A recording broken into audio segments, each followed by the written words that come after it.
We're not there. Now we're live. Okay.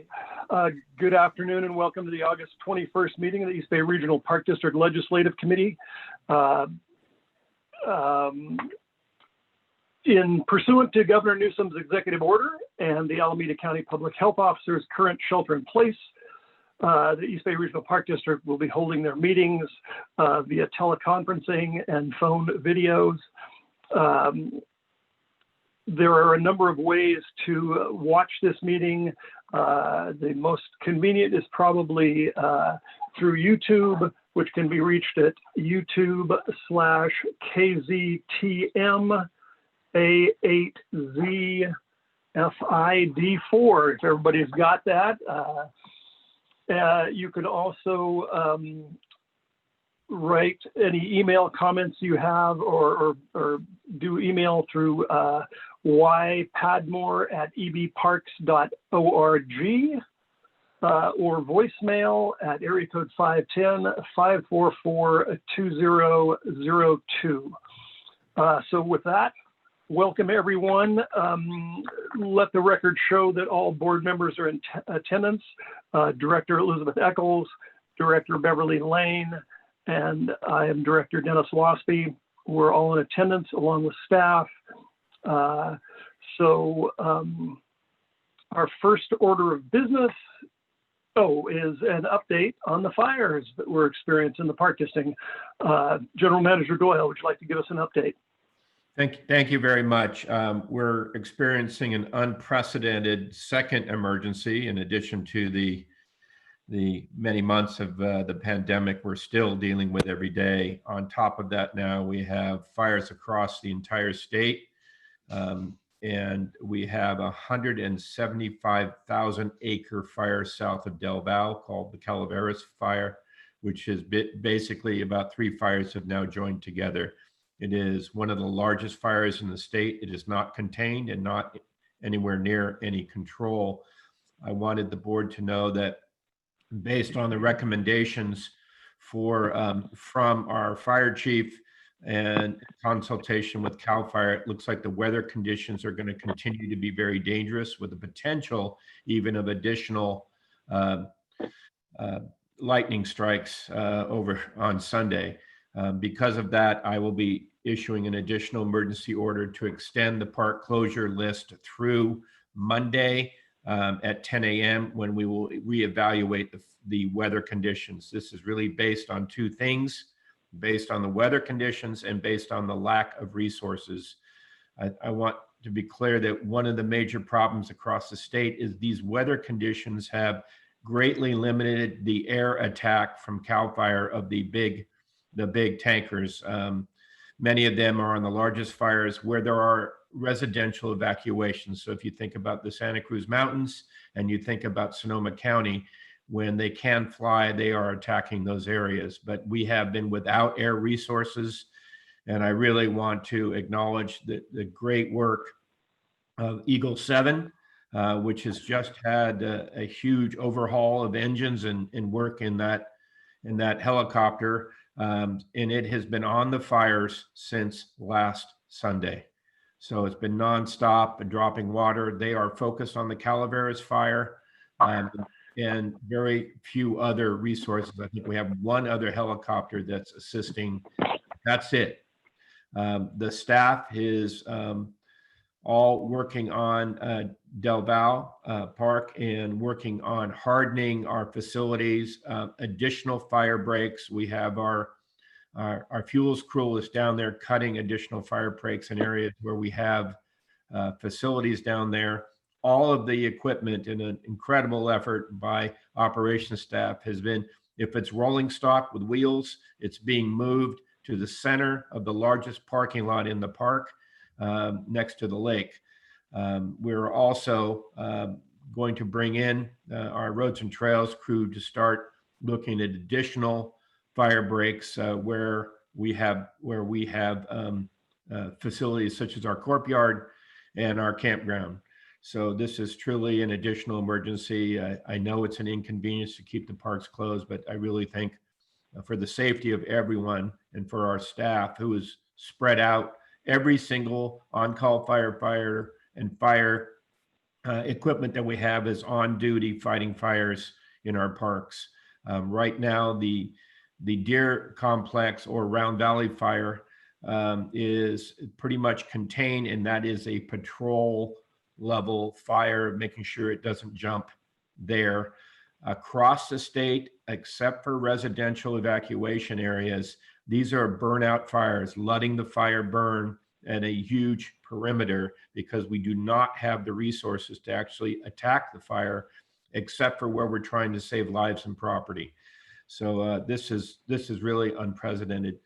11,000 lightning strikes over the weekend, 350 fires in California.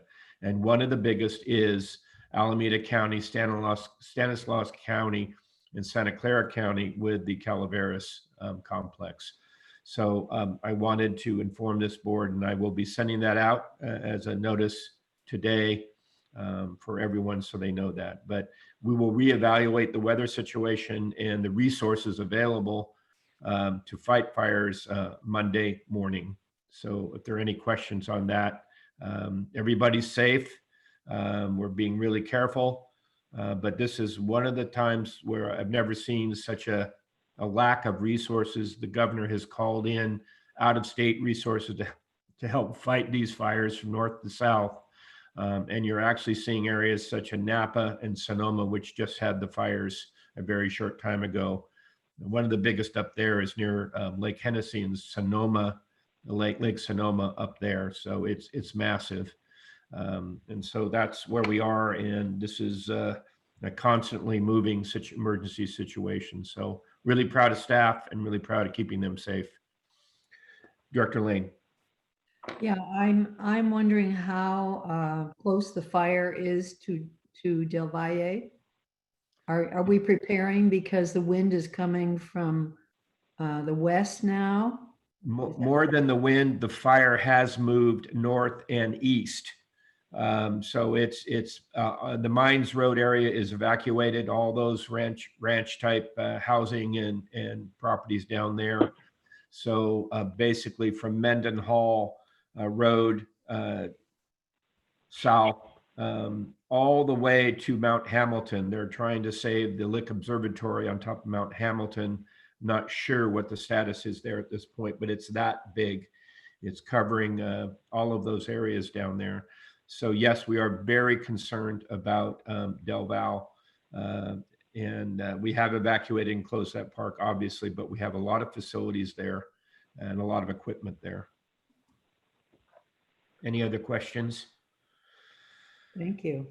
Yeah, I think it really emphasizes again the limits that we have in California, and also the incredible dangerous weather we're having. But you know, right now we have our helicopter just nonstop, and it's a big burden on the district and in the limit of our pilots. So we're being, number one is safety, but we are really essential to. We're about the only one of two assets to fight fires from the air in our area. Okay. Well, thanks for your report, Robert, and thank you for your leadership on all this. I don't know what's next, but I'm sure it'll be something. But thank you very much.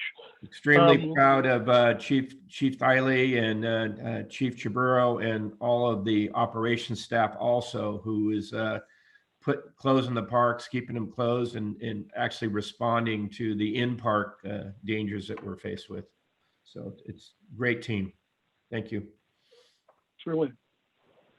All right. Well, our first item today is the Park and Public Interest Survey Community Engagement Project update. And I think Lisa or Eric is going to take this. I'll do the introduction. Eric Feeler, Government Affairs Manager, and just wanted to comment on the General Manager's comments. I agree completely. Very proud of the staff and the direction of Chief Thiley and everybody that's been involved. I have driven around some of the parks and they are closed, so we've done a great job. So really great work. So it feels a little funny to jump from that to a survey we did last year, but we wanted to report back on phase 2 of the Park and Public Interest Survey that we initially conducted last year. And we had always had intended to have a scientific survey to pair with it to verify or not verify the results. And it took us a little bit of time to figure out when to do that because of what's been happening this year, but we did move forward with it at the end of July. So I really want to thank the general manager for the support for letting me move forward with that. Also want to thank Lisa Baldinger for her dogging it and really working with the firm that we hired to make the questions and the instrument reflective of both the survey we did last year and also the current situation, which was not easy to do in a 14-minute survey. And then also want to thank Yuli Padmore as well for her support on this project. So with that, I'm not going to say too much more about it in the beginning because I think Lisa is better versed at it. I will make some comments at the end and I will be presenting a few of the slides at the end, but I'd like to turn it over to Lisa Baldinger. All right, so I'm going to go ahead and share my screen and get the presentation up.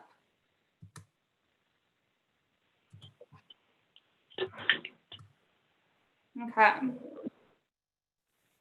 So as Eric shared, this is the continuation of our Park and Public Interest Engagement project, which we initiated in 2019 to learn, understand, engage, listen to members of our community. The initial survey, as many of you are well aware, was put out over social media, through our ambassador engagement, stakeholder emails, in the San Francisco Chronicle, in parks.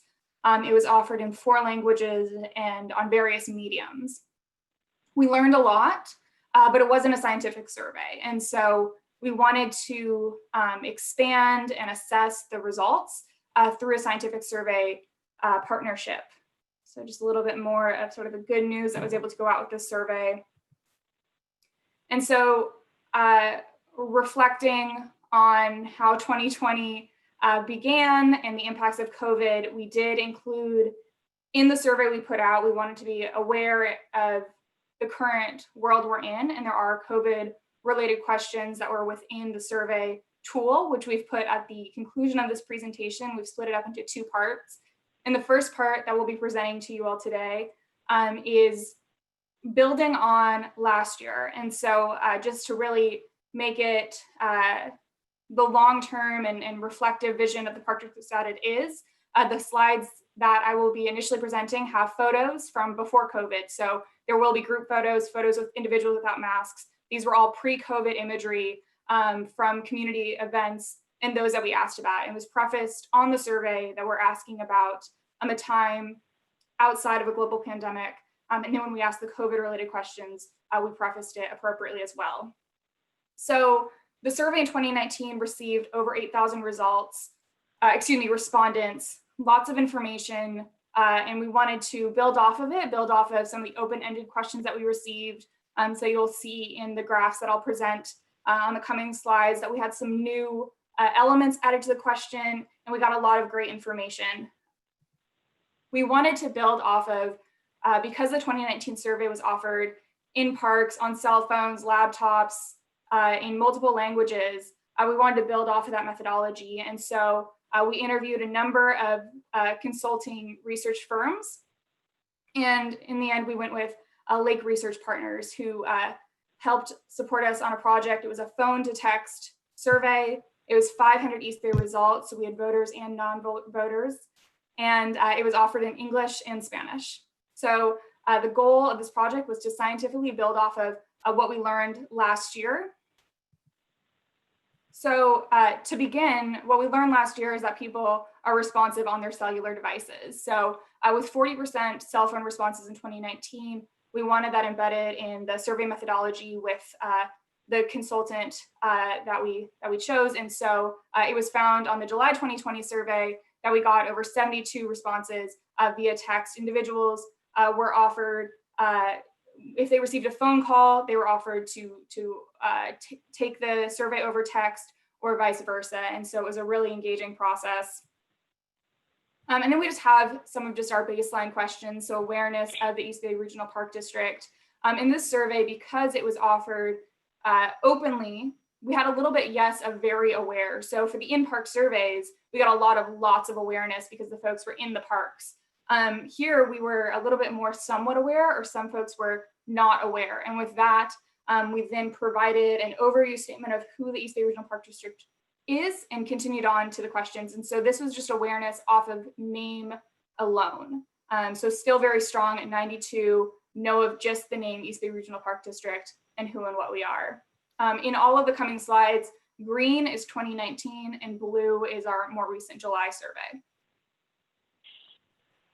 We asked about how often folks are visiting. So we see here the big green spike on daily for our 2019 survey, which was offered in parks. We likely intercepted daily joggers, walkers, hikers. In the July 2020 survey, we have sort of a variance where about half are visiting on a weekly or a more frequent basis, and half are a little bit more monthly special occasion, but still a lot of interaction with the parks. We asked about the reasons for visiting, and they continue to be consistent with physical health, relaxation or stress relief, so relative to mental health, time with family and friends, and then a new proposal from our consultants was fresh air. And so when we proposed a survey in July, that was a high response from surveyors at the time. We also about current park and trail usage. So this list, I am presenting the top results. And so you'll see my subtext at the bottom of slides where I don't have all of the responses that were offered in the survey just because they wouldn't all fit on the screen. So we do have more information, but here for the top results, something that you've heard from Eric and I before in our recent surveys is breaking out hiking and walking, because folks classify those differently at times. And so in the 2019 survey, we were able to capture a lot of hikers, but by adding in the term walking on our most recent survey, we captured about 50% more users. So we got more responses by including walking, which helps us determine what features and amenities are needed in the parks. We asked about transportation to parks and trails. And in this most recent survey, personal vehicle continues to be far and away the highest method to access the parks. But in the 2019 survey, we had regional trails, walking and biking all as one option. When we broke it out, we were able to capture about 10% greater individuals. So about 60% of the respondents had regional trails, walking or biking as how they access the parks. Public transit is a bit lower at this time, but was notable that it was in northwest Alameda on the crosstabs that public transit was the highest. So that's likely because of AC Transit's routes to parks such as Tilden and others. So that's an interesting dive in. Overall experience with East Bay Regional Park District, 97% positive experience. Overall, the low was just about 1%. So we continue to be a great service to our community and recognized as such. When we asked about barriers to visit, and we will be showing the full demographic breakout of this survey in later slides. And so this is very interesting on the crosstabs, and I see our consultants have joined us as part of this discussion. Hopefully they can give a little bit of a dive in from what they've seen on the crosstabs. In the 2019 survey and 2020, the highest response is no barriers, but no barriers, that's wonderful. But what are the barriers that we can take some actions on? So a new addition is the idea of I don't want to go alone. And so that was the top result of this July 2020 survey of individuals who don't feel comfortable going to the parks alone at this time. Personal safety, don't know how to access. So items that we can dive into, work with our community members and help lessen those barriers with time. So hopefully this will be helpful information. We asked about the future parks and trails amenities. And again, this is one that I only put the top results on this slide, but consistently water bottle filling stations and additional restrooms are the top results. And so that's consistent from the 2019 survey. Eric will be presenting on the COVID slides, which water bottle filling stations are a lot lower through the lens of COVID, but through the preface of outside of COVID, they are continuing the top results. We also want to know how folks are learning about us. in terms of where we're generating information. And our website continues to be a high medium of park district information, which is great since that's where we're putting all of our information. We're really pushing it out through the website. And so it's good to know that our public is going there to access that information and learning from us directly. Followed by friends, families, and colleagues as a high result. This is significant in comparison to our May 2020 survey, where it was only 3% of respondents were hearing from friends, families, and colleagues. And we believe that's likely due to the difference in demographics who were surveyed on the two different survey platforms. So with that, I'm going to go into the demographic information so we can think about sort of how we can really dive into this information in later conversations. And then I'll be passing it over to Eric to present on the COVID slide. So we'll just quickly go through the demographic information. As you can see, this was a full district survey. It was an N of 500 voters and non-voters. So we got good geographic capturing. We also, across of age, about 10% in each sort of 5-year age difference. So a good stratus of age were surveyed in this, male and female, consistent with our census here in the East Bay. We also had employment status, last years of schooling, rent or owning, which would just be something that we would always want to capture as we are a tax-based agency. Children living at home, here we have maybe about, let's say it's about 30% have one or more child living at home. Years in the East Bay. East Bay has deep roots with the largest percent being 30 plus years here in the East Bay, which likely is why we have such a strong connection with our public and their awareness of our parks and amenities. And then lastly, I just want to share the identified racial and ethnic groups from the survey. So we had on this about 39% identified as white or Caucasian, 11% Black or African American, 20% Latino, Latina, or Hispanic, and then 25% as Asian or Pacific Islander. We then, for those who identified as Asian or Pacific Islander, had a secondary question where we broke out and asked for a little bit more information. So of the N of 125 who identified as such, we have 31% Chinese, 7% Japanese, 25% Filipino, et cetera. And these numbers are nicely aligned with the East Bay census. And so we're glad to see this was able to be captured and heard and the voices. So with that, I'm going to conclude the Park and Public Interest Survey part of this presentation, and I'll pass it over to Eric, and these same individuals are who we surveyed for the following COVID-related questions. Lisa, you may want to ask for questions now from that presentation, just because there's an awful lot of information there. I'd be happy to. If there's any questions or comments from the board, I can go ahead and stop sharing my screen and just open it up for that. Board members, anything?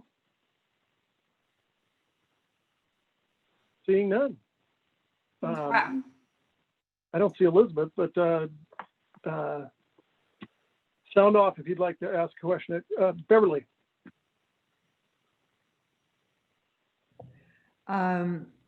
So am I right in reading it that our trail use is overwhelmingly hiking and walking? Correct. I mean, really. And individuals were provided the opportunity to answer too. And so maybe they identified hiking and biking or walking and biking. But in terms of the most response, it was about 80% total with that hiking, walking response. Yeah, that's. And Lisa, you might want to mention some of the ones that barely got any support on the trail use. Sure. We also had questions about horse riding or other use amenities. The trail use, that was all, but in terms of current park usage, horse riding had 1 to 0% response. The demographic there was women 50 and older in the crosstabs. We were curious who was providing feedback. The biking, we did not ask specific to road or mountain bike, but we can in a future survey, but just essentially, yes, it was hiking and walking, and that's consistent of pre-COVID surveys as well as current. Okay. Well, and then I wondered why you added the question about walking alone because, or going to parks alone, because one of our messages has consistently been, don't walk alone, right? I mean, so we're telling people not to, and then they're not. So why did you ask that particular question? Well, that was a suggestion from our consultant, and I think it was an important question because upon response, it was far and away the top reason that folks don't feel comfortable going to the parks. And it was specifically the female demographic was about 31% that don't want to go alone, and that was a barrier to their park visit. And then it went up to about 37% for women of color. Now, you're right. So maybe a future question that we could phrase it is, I don't have someone to go with, or something along those lines where it is having a little bit more of an inclusive language. Yeah, because every time I go and hike or walk alone, you know, I consider where I'm going. Mhm. And I am really aware Park District has said, don't go alone. So I hope I don't get in trouble going alone, you know? Yes, I think what we're trying to do is drill down on some of those reasons and purposes. Many of the questions we've asked before, or we know, or we assume, is our messaging working? So a lot of this is an affirmative, a data quantitative affirmation of what we think is right. And so this is helpful to have that data. Absolutely. And it's also something that could lend to support of Monaco's good work on the wellness walks, because the wellness walks provide that community to go with others. And so what more could we as a park district do to bridge that barrier and turn it into an access point?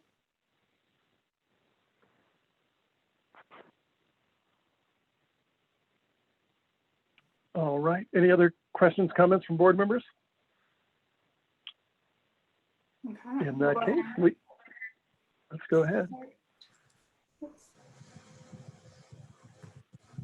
Oh, cool.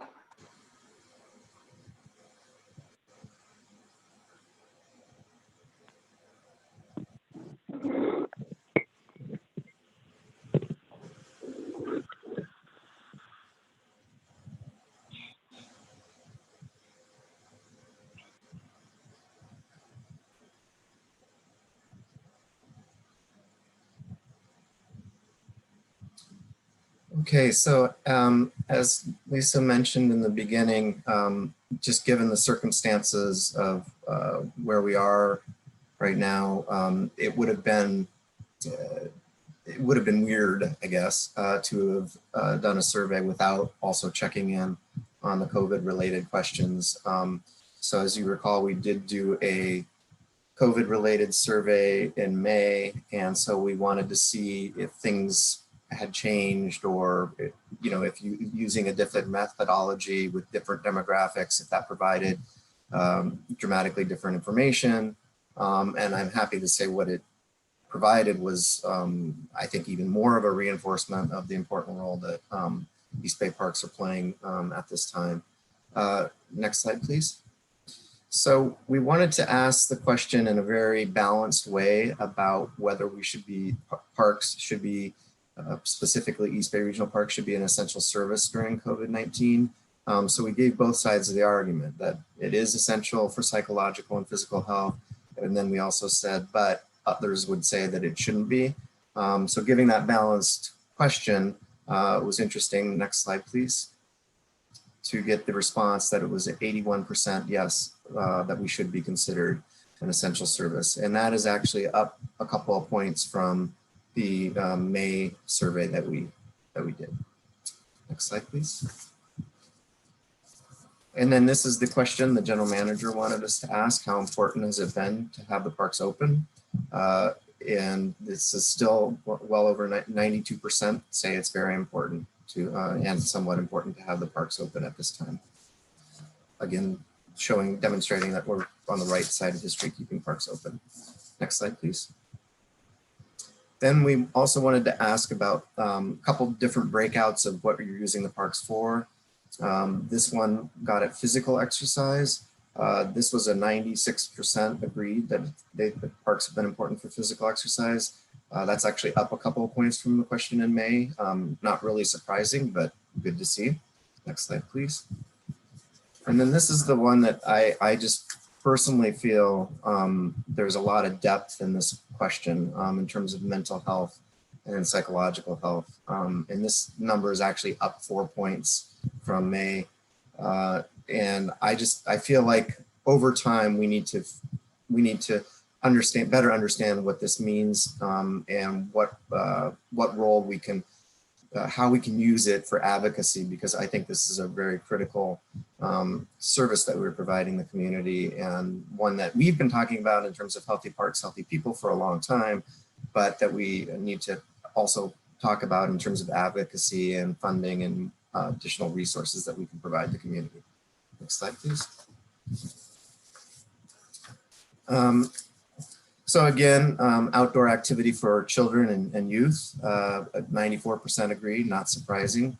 And this is actually up significantly from a similar question in May, which was at about 81%. So kids are, parents are really using the parks with their kids. This was taken, when school was not, distance learning was not going, but still very strong support for children activity, youth activity. Next slide, please.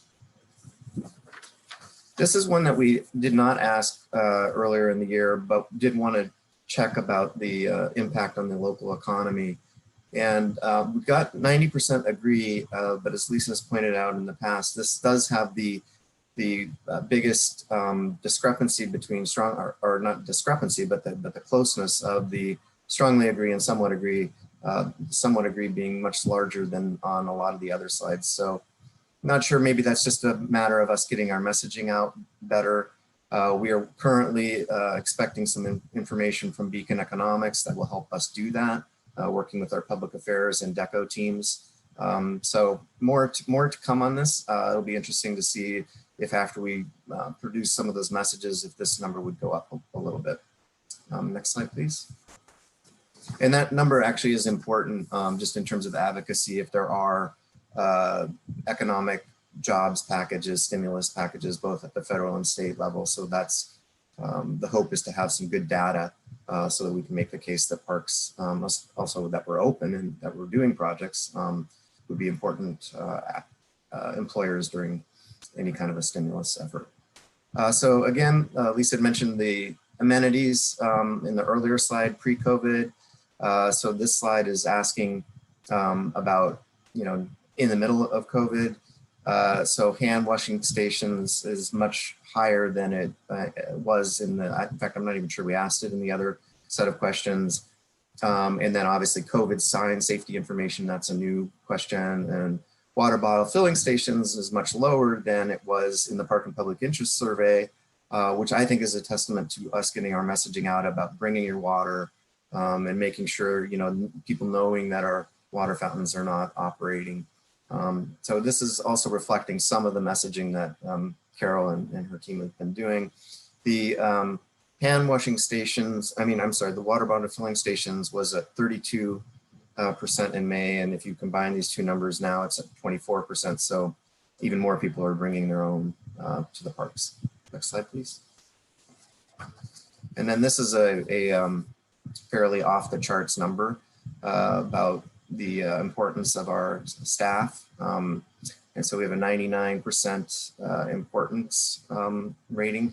So that's just a really good indicator that we're doing the best to keep the parks open well and maintain them safely. And obviously we're having tremendous wildfire impacts, and the general manager just talked about all the work that we're doing even as we speak on that front. Next slide, please.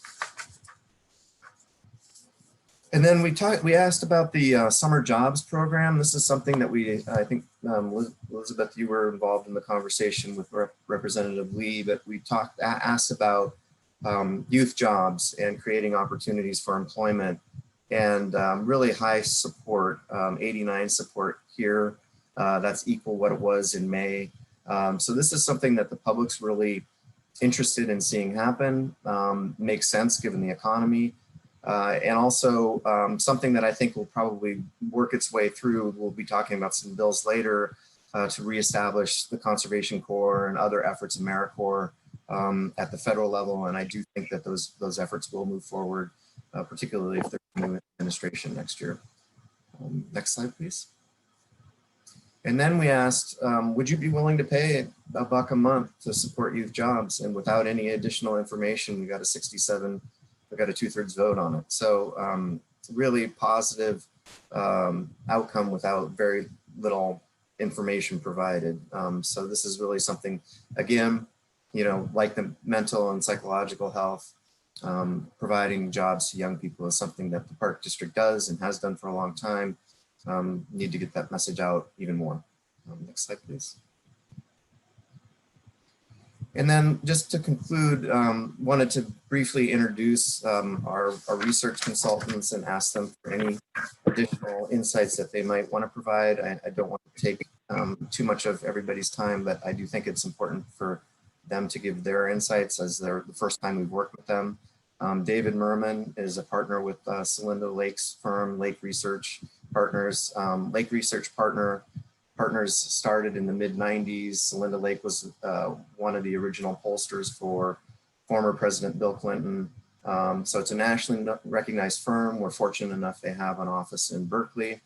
So we were able to work with them. And then also Jacqueline, and I'm going to really apologize, Jacqueline, if I don't say your last name correctly, but it's, I believe, Jutin, who also has Bay Area roots and I think may currently be in Southern California, but has experience in our parks. And so we were very happy to work with them and would really welcome questions from the board at this time, but also would welcome an opportunity for David and Jacqueline to say hello.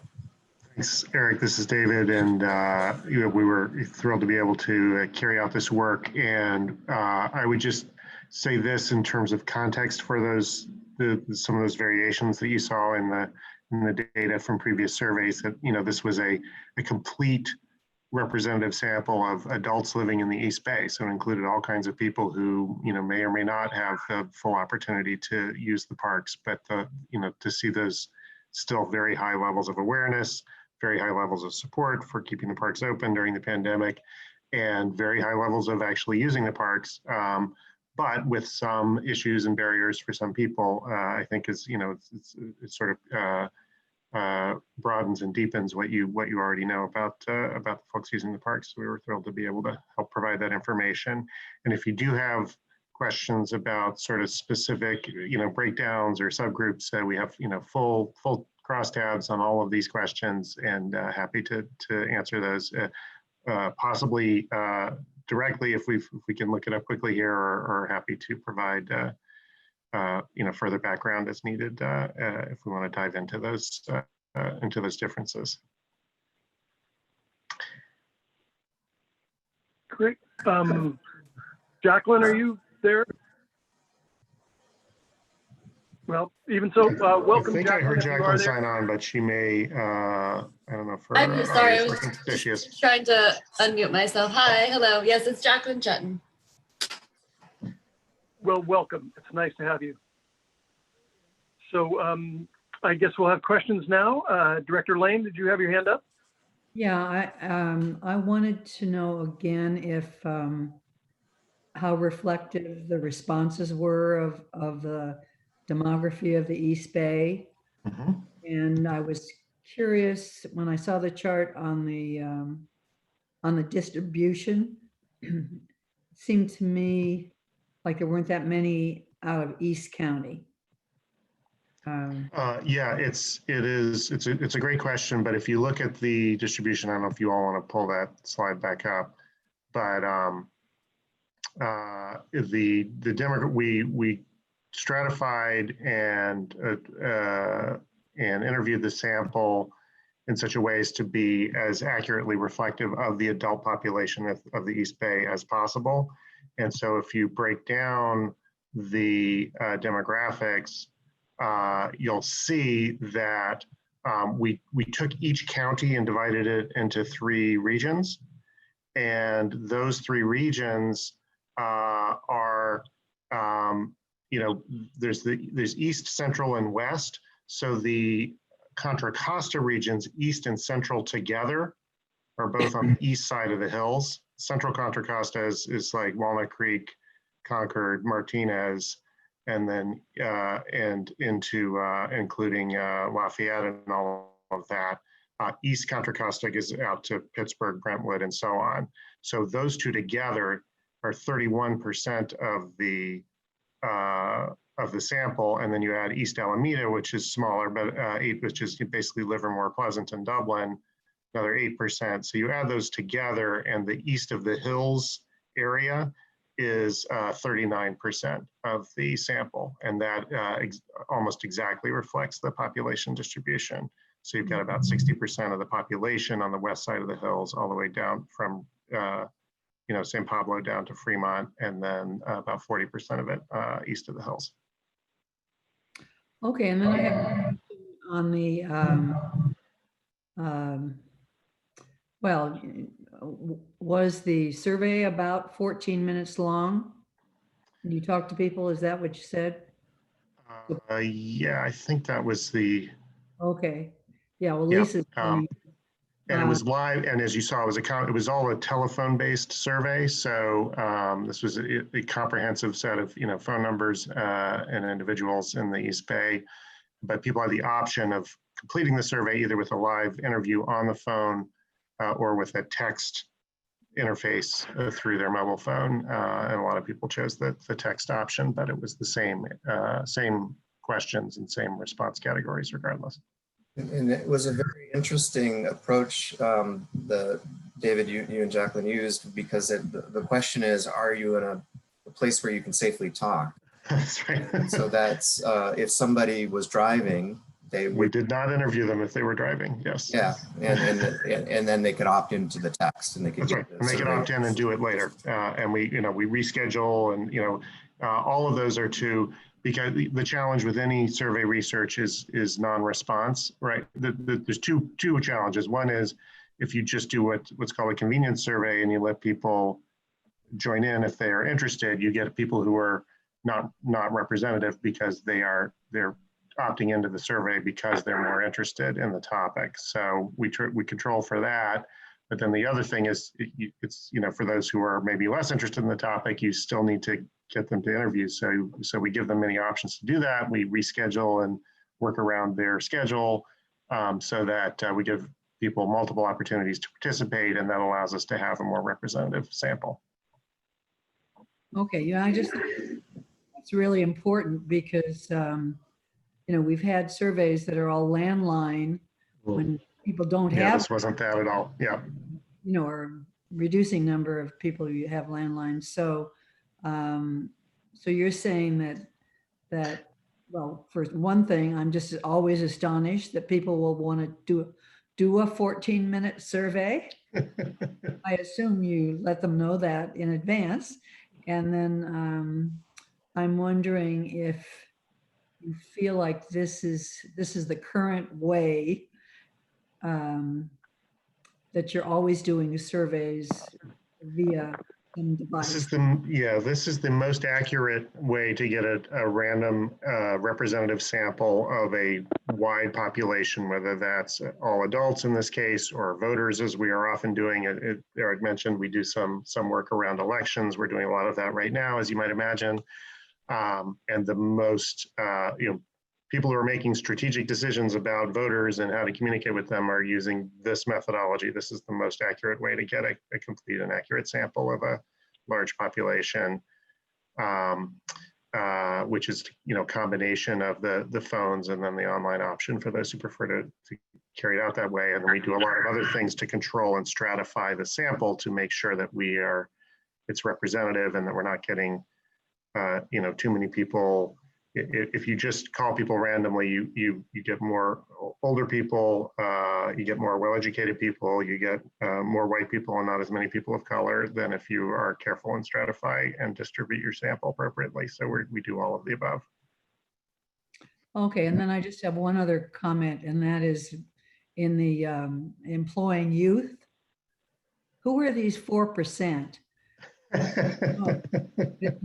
It's not a good idea. Yeah, We'll have to look that up. I'm going to guess that it's people who are very, very, very focused on not wanting to spend tax money on anything, and thinking that the cost maybe is not worthwhile. But it's such a tiny group. It's we're going to have to dig into the crosstabs to find out who that was. But that would be my surmise. Normally, it's a group of what we call very tax sensitive residents or voters who decide that they don't want anything that sounds like it's going to cost money. They don't want to do, but it's obviously a very, very small number. So almost unanimously, people in the East Bay think it is a good idea to have the jobs program and youth opportunities. I would agree with the 1% is that they don't think our staff is important.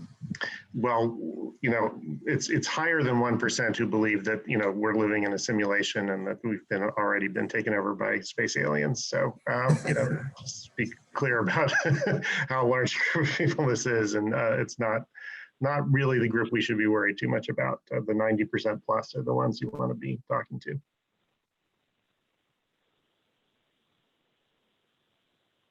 Any other questions, comments? Just want to say thank you, David and Jacqueline, for the work and for participating. And we'll continue to work with you on the crosstabs so that Lisa and I can better understand them and then translate it to the rest of our team here. Yes, thank you very much. And pardon me, Eric, I was just being courteous. I got a question or two. So thank you very much for the survey, you guys. And thank you for, I like the fact that it's much more inclusive and we're stepping up and getting a much better sample. I was wondering, Lisa, I don't want to bug you, but can we get to the portion of why people don't come to the parks? And I was a little intrigued, sort of. So if 500 people took this survey, but you asked a group, you needed 500 or you chose 500, but how many people, when you called them and said, I sort of agree with Director Lane to suggest they have 14 minutes to do this, how many people said, no, thank you, I'm not interested? And, yeah, the response rate it varies, and I'll have to check what we actually got on this, but it's 10 to 15% who actually complete, who agree to take the survey, which sounds low, and it is certainly lower than it was 10, 20 years ago. I mean, response rates are lower than they used to be, which is why we control and stratify the sample very carefully, so that if we have someone who just refuses, they're just not interested and they don't want to take the survey, they're replaced in the sample with someone who is geographically and demographically very, very similar to them. So that the sample is still representative. And then we make sure when we look at the data as it comes in that it remains representative, and we do a little bit of weighting with the data at the end to make sure that, okay, if we had more refusals in a certain part of the county or a certain community, that we have enough responses to substitute for those so that the sample is still accurate. So given that this is as accurate as we can be, we're recognizing that all surveys have a certain amount of error in them, and there is a plus or minus 4.5% error margin in the data. That's just the fact of being able to interview this number of people and represent a region of 2 million. oh, sure. Having said, but you asked also about the barriers. Did you want some of the breakdowns in terms of what were the barriers to visiting? Yeah, I guess, I mean, I really love studies. I love the fact that it kind of sustains what the board has felt all along, that by golly, everybody loves the park, and they are in fact essential, and they're a needed thing, and people need them for not only physical but mental health. And then I look at barriers to visit, and not being at all critical, but there's another component to this. I mean, I think we can use this when we talk to legislators about what an essential service the park district is and why you need to fund us and do things like that. I think we need to, as a guide for our staff and everybody else, to understand that we're really a needed part of society. And I also understand the component where we're trying to eliminate barriers for people to come visit. And you really talk about how do we get people to parks? How do we get underserved communities to come here? And then I look at, so I'm just kind of wondering at some point, and I don't want to be critical of these this 6% or whatever it is, the folks that said they don't come to the parks because there's not enough maps or possibly Yeah. just limited information. I can get that part, but I'm wondering in the future, or is it a testing method to just say, hey, yeah, I was thinking about this because I got a preview yesterday. I'm thinking, you know, some folks aren't going to come to the park district. I mean, some of them don't want to go alone. Some of them are worried about their personal safety. There's a lot of access issues. But is there a group, or can you identify a group, or is it easily able to identify a group that just says, hey, I have other interests. Right. I go to would the rather theater. play Fortnite in my basement than go to a park. Right. Sure. We didn't, I mean, we did not ask, we didn't offer an example of, I just don't like the parks. We did offer, though, we did ask earlier on, you know, whether people were aware of it, whether they, you know, used it. And of course, these are, you know, very high proportions that do. I think we can assume that some of those who don't are just deciding that that's not their choice. The question about barriers, though, was designed very specifically to find out, you know, we're interested in not, in the end, they're right. There's some people who just, you know, parks are not their thing. That's not what they're going to do. But we were interested in if there were any issues that were potentially barriers for people, and there were substantial ones, right? Even though we've got, again, you know, 80, you know, huge numbers of a very high proportion of the residents using the parks and using them pretty frequently, you have, you know, almost a quarter of the people, 23%, saying, well, a barrier for me, it's, you know, may not be all the time, but at least sometimes, is that they don't want to go alone. And that was twice as many women as men, as Lisa noted. And it was higher for people of color. It was particularly high for Asian American residents. 31% of them mentioned not wanting to go alone. So that, and higher for African American residents also, compared to whites and Latinos. So those are, that's important information, right? In terms of, yeah, these are folks who might come more often if this issue of, you know, and now it's a broad, you know, lots of things could be behind that, not wanting to go alone, like maybe it's, you know, just not having enough social connections, having people to go with, or a perception that it's not safe. But for whatever reason, that's you know, that's one thing to look at if we're trying to remove barriers, and that's clearly that it was the top one out of that list. But there were 3 or 4 other things: the lack of, you know, some people feeling like there were not enough restrooms, or safety specifically as an issue, or not knowing where the parks are or how to access them. 11% said that. So there's a, you know, a place where an information gap might be part of the issue. And that was also higher for people of color. In this case, Black and Latino residents were more likely to say they didn't know where the parks were, how to access them. Now, it wasn't most of them. It was only 15% of African Americans and 14% of Latinos.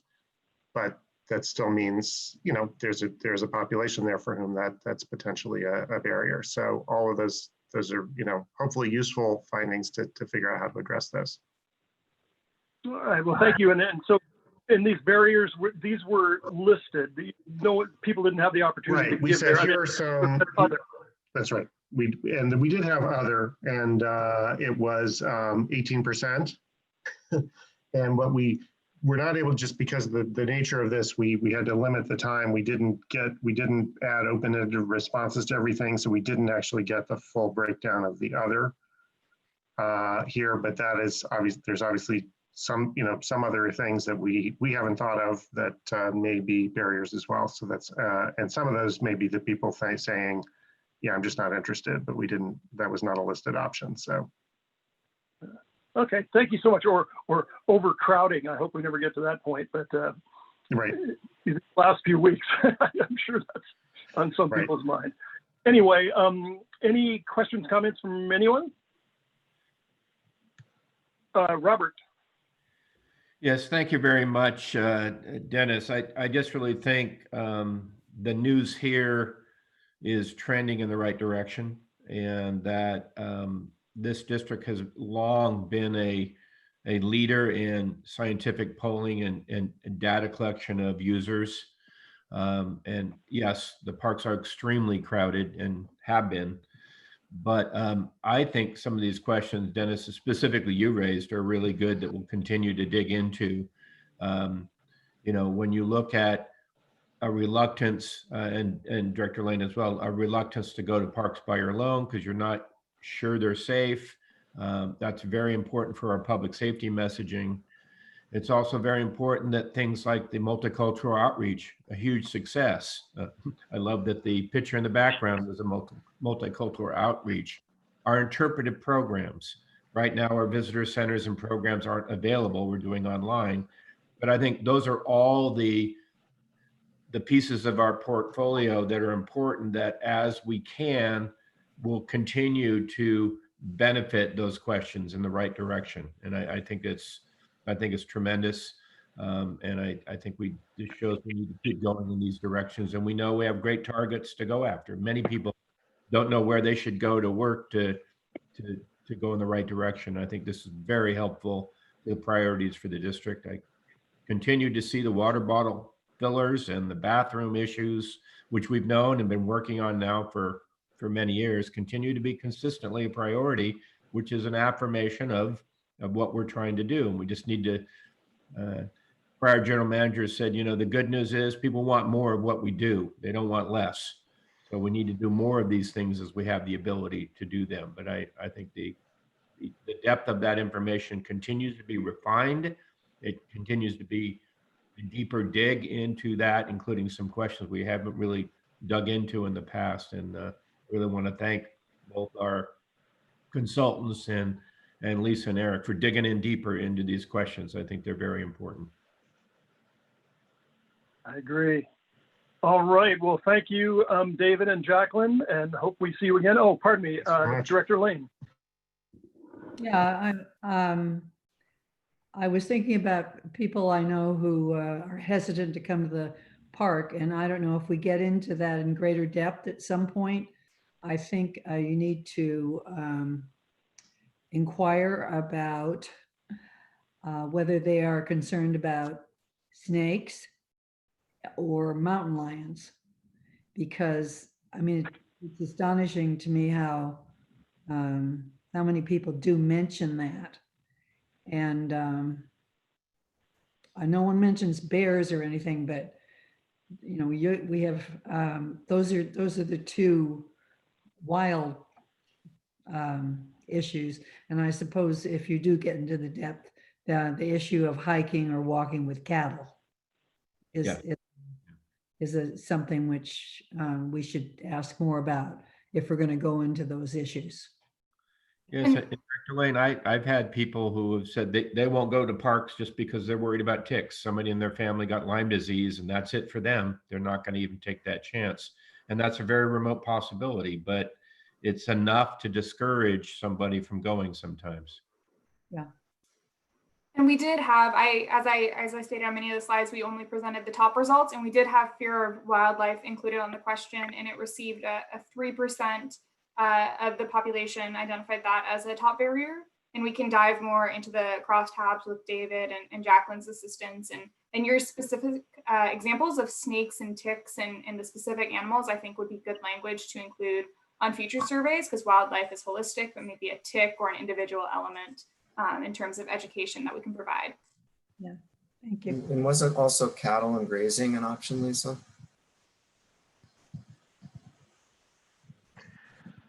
Yeah, my sense, this is David. I mean, I think from what we've seen in surveys like this is, most of those safety concerns are about other human beings, not about wildlife. But that's who people are, that's what they're worried about in terms of their personal safety. But there may be a way to divide this, because many of our parks are extremely remote. They're very wild. They're very big, versus our very heavily used recreation parks. And we maybe want to figure out a way to see if that's true. Is it you're scared to go to a remote park, or you're scared to go to a busy park? That's something to find out more about. Yeah, I think that might be a good idea. I know for me, my hesitancy in going to certain parks is what if I broke a leg and there's nobody around, So that's a good reason to be with somebody else. Absolutely. Yeah, I'm just smiling because you might have a false sense of security in the more populated parks. We've seen mountain lion tracks down by Lake Anza before, so early in the morning. But anyway, just saying. But I agree, Bob. It would make sense to segment it out and just see whether people are more comfortable, maybe even less comfortable, because maybe it's the humans they're worried about. So it'd be interesting to know. Great. Truly. All right. Well, thank you again, consultants, and thank you, Eric and Lisa, for the great presentation. I hope this isn't the last we've heard of this. I'd love to see this stuff get published and pass it around, because I think it's a great study and shows how much the parks are loved. Director Waspy, So I don't know what the will of the committee is, but if there's an interest in presenting this to the full board in a board meeting, we certainly can do that, because we frequently hear from board members who are not on a committee that they'd like to see the full presentation, not just a summary. So if that's what the committee would like, I'm happy to. I think that's probably a good idea too, and it wouldn't do any harm for a larger public to learn about this survey and the fact that we are interested in what's going on in this way. Great. We'll schedule Great. that. I think we've got a full affirmation. Everybody's got their thumbs up. It's a great idea, and I hope we include the Park Advisory Committee, Great. possibly Foundation. Great. Thanks again. So we'll move right along to the state legislation.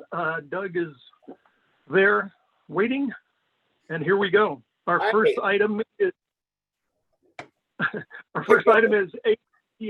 here we go. There we go. AB 2371, Climate Resilient Science Advisory Team. Great. Can everybody hear me and see me okay? Yeah. I can't see me. What's going on here? In any event, good afternoon, everybody. Thanks for the great presentation on the survey. So we got a couple of bills here that, in the interest of not bogging down a lot of discussion around all the acronyms associated with these two bills, because it could be kind of dizzying. Both bills kind of work hand in glove. And the first bill essentially, both bills and what they're trying to do, I think to a larger degree, is try to infuse a little bit more science-based quantitative data into decision-making models associated with climate change expenditures, climate change planning. The first bill essentially creates a new science advisory team within OPR to better inform decision-making at OPR moving forward. Expenditures, planning again. So that's essentially this bill in a nutshell, that I think these are in response to both bills, but this bill in particular are in response to that there's just a sort of a paucity of science and scientists and scientific minds associated with these activities, and that a little bit more robust presence from the scientific community could help to better inform decisions moving forward. So that's this bill in a nutshell. Do you folks want to take them independent and act on them, or have questions about the bills independently, or how do you want to approach this, Dennis? Do we have any questions or comments on that? On these? I have a comment on these two bills, but I don't care how we do the voting. I believe the way we agendized it is to vote at the end of the segment, so that they're all kind of taken like as a consent calendar type. Okay. Unless we want to pull something. Let's do that. Now, just briefly on the second bill on 1320, evidently OPR has already been going through this process of creating climate change assessments or developing climate change assessments. So they're looking every 5 years, they're looking in the rear view in terms of what's been done, how we've responded to climate change, and then they're doing assessment look going forward and how to better prioritize and assess where they should be prioritizing expenditures. And so essentially what this bill would do is codify the law and require OPR to prepare an assessment every 5 years moving forward. Questions on that? No. Go ahead, Beverly. Sorry. My question had to do with OPR. I mean, is this something that the Office of Planning Research does normally? Is this the kind of assignment that they receive and are asked to do by the Assembly? Yeah, it's pretty routine. They are that body. They're sort of an extension of the administration, and they typically are tasked with exactly these sorts of charges. You mean administration of the Assembly? The governor's office. So OPR is sort of an extension. It's their research arm of the administration. Does that make sense? Doesn't the Assembly have an office like this? They have the legislative analyst's office.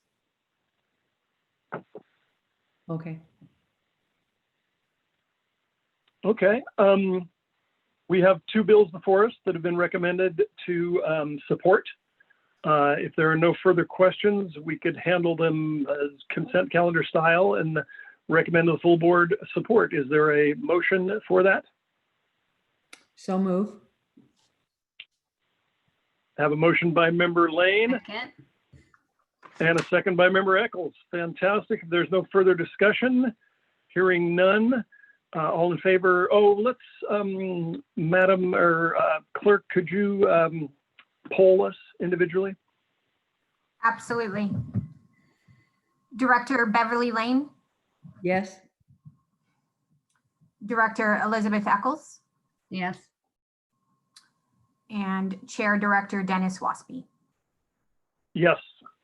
Thank you. Those pass unanimously and we'll forward them to the board. Our next item is bills recommended for watch. And the first one is SB 1349, the Contra Costa County Tax Increase Authority. Yeah, this bill was a late minute, I don't want to call it a gut and amend, but it essentially it was. It kind of appeared out of the blue several weeks ago. At least the content of the bill appeared out of the blue several weeks ago.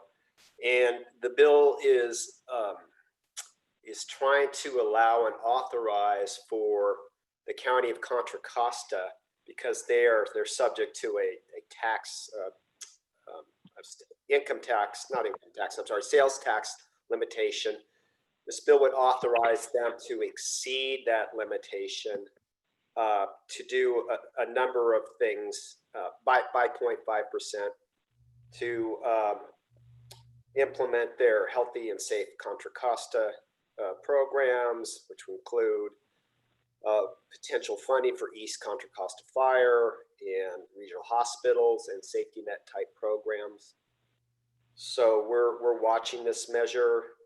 Had a conversation with Eric earlier, and we're operating under the impression that the board needed to, this bill needed to be signed into law by the 21st for the board to act on it. And today is the 21st. And the bill is still in the process, or in process, is poised and ready to move forward. But I don't know, Eric, did you have an additional conversation with Supervisor Burgess?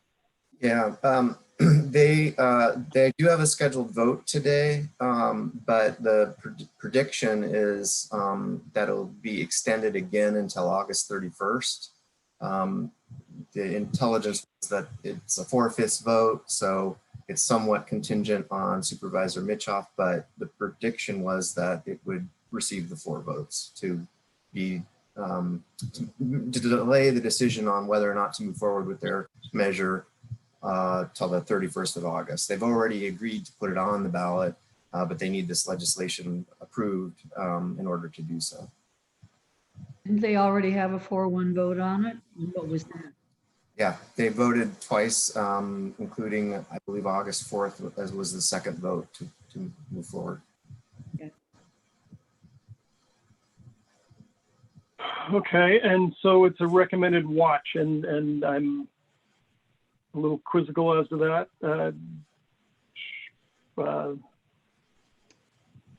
Is it,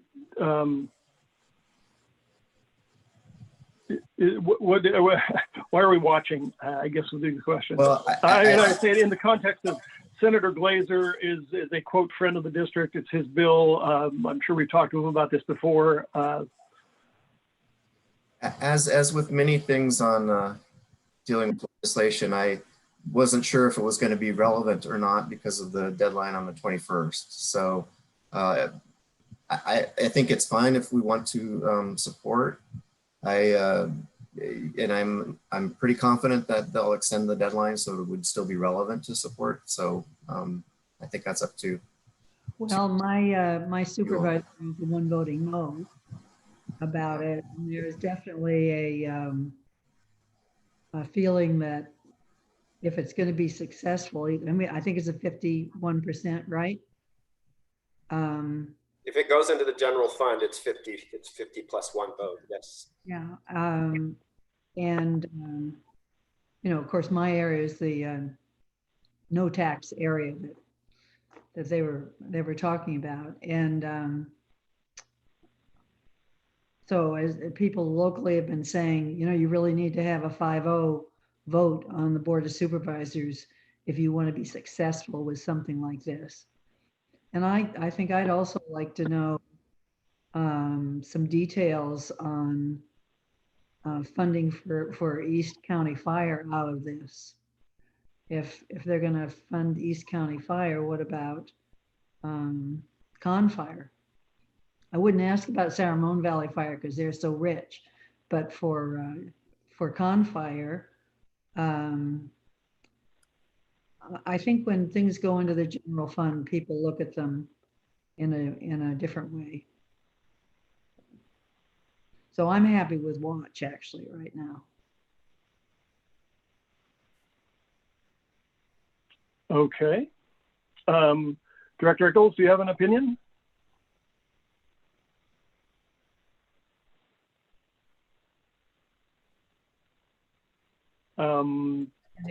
Sorry, I just realized I was muted. I don't have a strong view one way or the other on this, Dennis. Okay, well then I bet if Director Lane suggests a motion to watch, would you be willing to second that? Sure, of course. Yeah, I think that's a done deal. Okay. Okay, well, we have a motion to suggest a watch on this bill by Director Lane and a second by Director Eccles. If there's any further discussion, speak now. Hearing none, all in favor, Madam Clerk, could we do a roll call again? Yes. Director Beverly Lane, Aye. Director Elizabeth Eccles, Aye. Chair Director Dennis Waspy. Aye. Motion passes unanimously. Thank you. All right, we'll move to the state budget. State budget.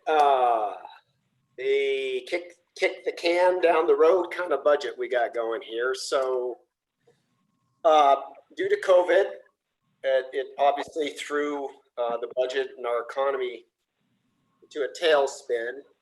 It's anticipated between last year's budget this year that we're going to be looking at a $54 billion deficit. So the legislature tried to respond to that accordingly.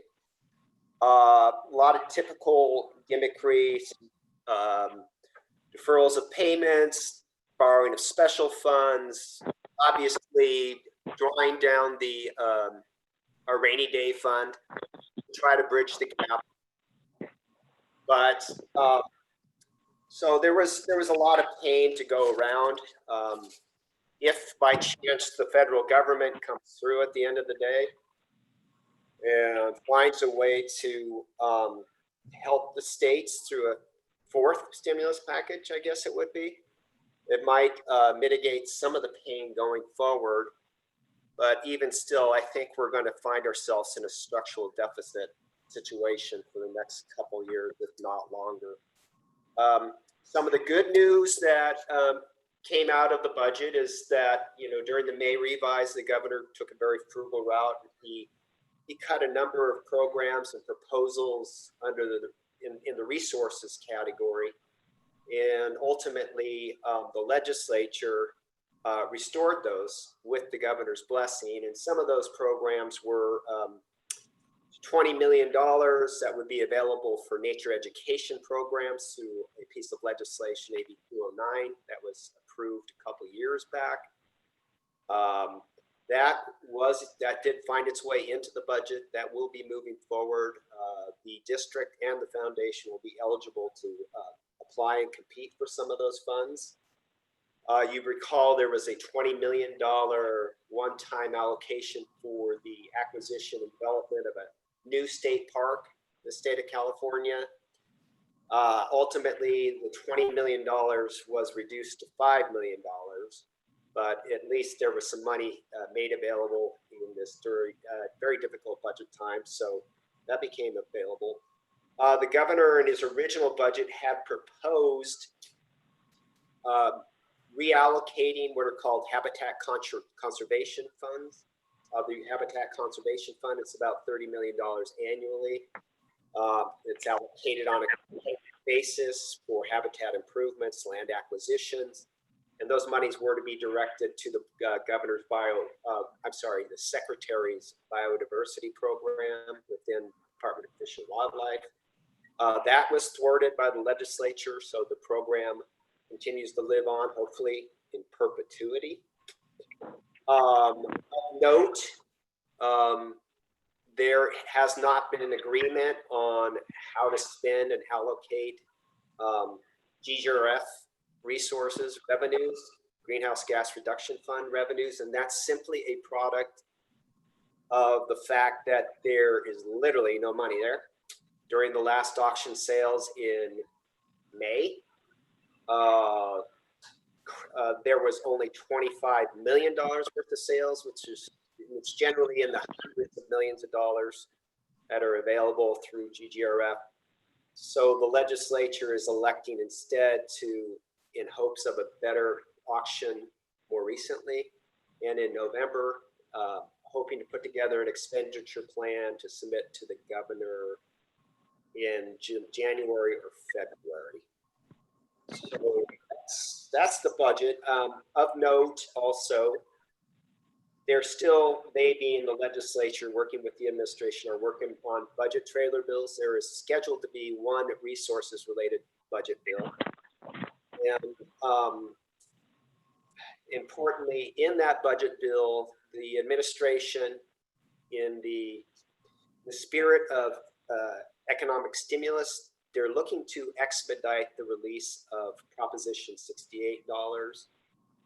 They had an appropriation schedule for all these dollars, and instead of waiting for 2021, 22, 21, or 22, 23, they want to front load all those dollars, make them available to parks for competitive programming and for their own improvements at the units of the state park system. So we've had conversations about this. I don't know if they actually have the bandwidth to do this, but it looks very good on paper. And so any questions on the budget? Questions, comments? Hearing none, we'll. I just wanted to comment, and we'll hear from Peter later about the prospects of federal funding.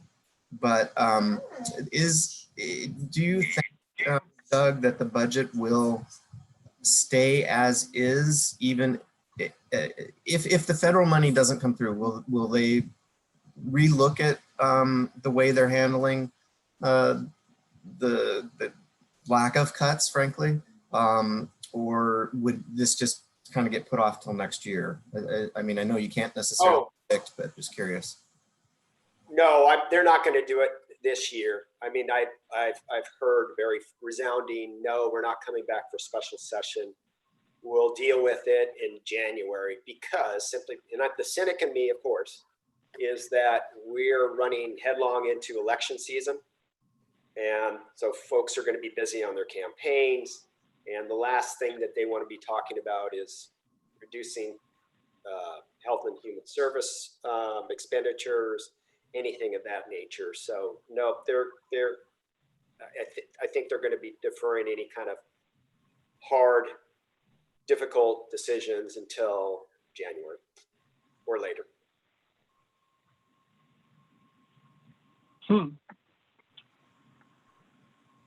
All right. Well, if there are no further questions on the state budget, let's move to the Hertzberg-Ting job stimulus package. Very good. So as you folks are all aware, we've worked pretty diligently, independent of and working in concert with a number of coalitions to try to advance legislation for a park resources bond. This year, we had two separate vehicles, SB 45 on the Senate side, 3256 on the Assembly side, that were poised and ready to go. And they were sort of in response to the governor's initial budget, who was proposing upwards of about $5 billion in bond expenditures for climate resource oriented improvements. But given what transpired during the course of January through May with COVID, the governor had struck that provision from his budget. A new bond was not a priority. But word back from the administration was, we're not going to sponsor it. We're not sure if we'll support it or not, but keep up the good work. Well, folks did. They pressed it to the 11th hour, which was the deadline to submit something to the Secretary of State, I believe was on June 26th. It didn't come to fruition. So as a backdrop, there was this other effort going on by Senator Hertzberg primarily outside of the bond route to try to prop up the economy and stimulate the economy with a series of really novel sort of concept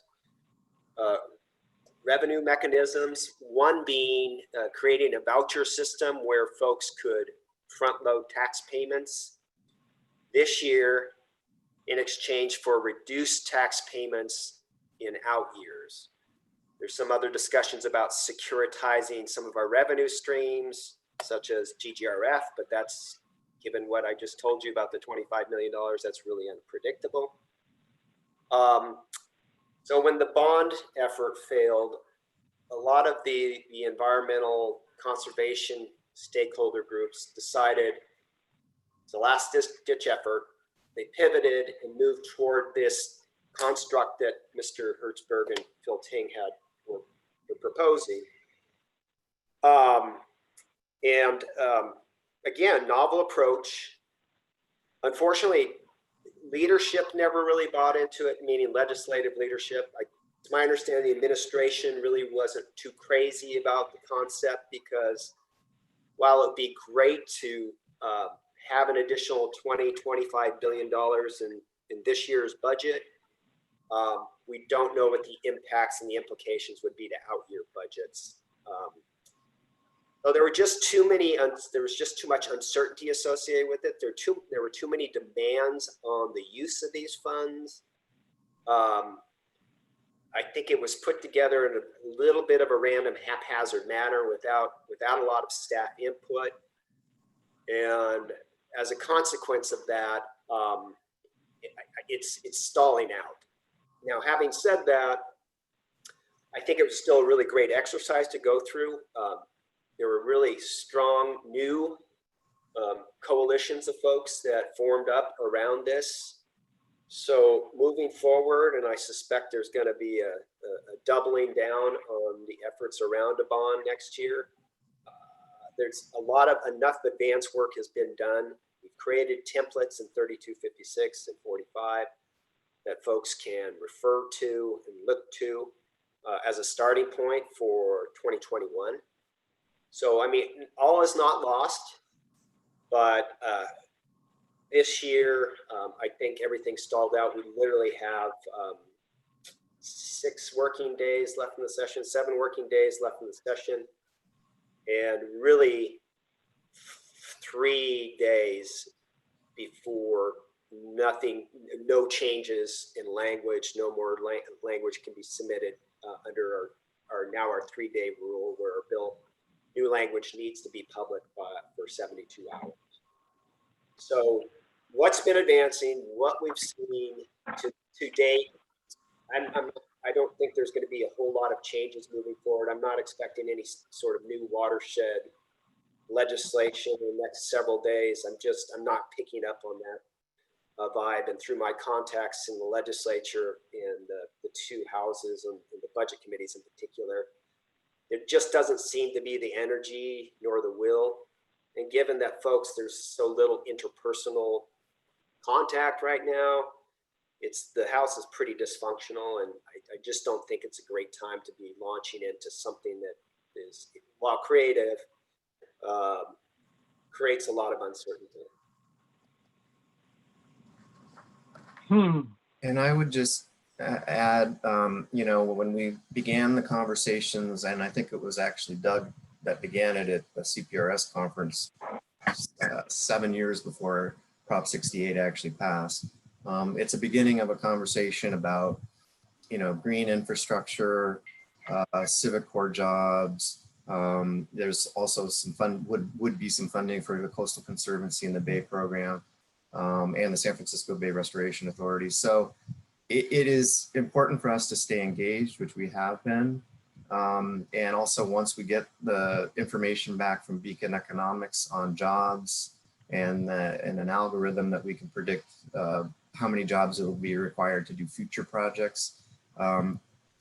That's the kind of information that we can share with legislators about the importance of some type of a bond or some other effort to stimulate the economy and the important role parks can play in it. So we've been at the table knowing that this is just a weird year, but we've also been trying to get our stuff in because there will probably be future iterations of this kind of thinking in next year and the year beyond. So Doug's been working on it. Lisa's been working on it through Together Bay Area, and we're part of a statewide coalition that I've been working on. And so we're in the room, even though we don't think it's going to go this year. It's been important for us to have our voices in the room.